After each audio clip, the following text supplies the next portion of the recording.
አድማ የሚለው ከኛ ሙያ ጋር አይሄድም። የጤና ባለሙያ ጠላት ወረዳ እንኳን ገብቶ ጠላትን አክሙ ደሙን አቁሙ ነው ያለውን ጥያቄ እንኳን የሚጠይቀው እንጂ እኛ ስራችንን አቁመን የምንጠይቀው ጥያቄ የለንም። ጥያቄያችን ግን በአግባቡ እንዲመለስልን እንፈልጋለን። የጤና ባለሙያዎች ጥያቄ ተገቢ ነው ሳለ ግን የገባነውን ቃል ትተን ታካሚዎችን ጥለን መውጣት ተገቢ አለመሆኑን አምነን እኛም ሙሉ በሙሉ ስራችን እየሰራን ያለነው አንድም ክፍል ከኛ ሆስፒታል ስራ ላይ የለም።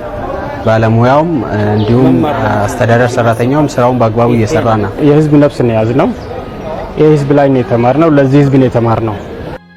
ሙሉ በሙሉ ስራ እናቆማለን፣ ፉል ስትራይክ እናደርጋለን ማለት ህዝብ ላይ ጦርነት እንደመክፈት ነው። የሞት ፍርድ። መድኃኒት ግዛ ሲባል እንኳን መድኃኒት መግዣ የሌለው ሰው አለ። ያለውስ የግል ሆስፒታል ክሊኒክ ይታከማል። እኔ 100% እርግጠኛ ነኝ ጥያቄው እንደሚመለስ። ጥያቄው የሚመለሰው ግን ስራ ስላቆምክ ወይም ስራ ስለሰራ አይደለም። የኔ ጥያቄ ባይመልስ መንግስት ባይመልስስ እና ደማ እየፈሰሰ እንድትሞቱ፣ ህፃናት እንድሞቱ፣ አዛውንት አልጋ ላይ እንድሞቱ መልሱልኝ እስቲ። እዚህ ሀገር 4 ኪሎ ለመግባት በዚህ ተሞከረ፣ በዚህ ማይሆን፣ አሁን ደግሞ በዚህ ተመቷል፣ በዚህም አይሳካም። ብራዘር በጥይቷ የማይመጣ በባለሙያዎች ጉዳይ ውስጥ የማይመጣ ሊመጣልና ሊሳካል የሚችለው እስኪብርቶ ይዘህ እንደተማረ ሰው ሐሳብ ሸጠ ሐሳብህን ነግደ እንገዛሃለን።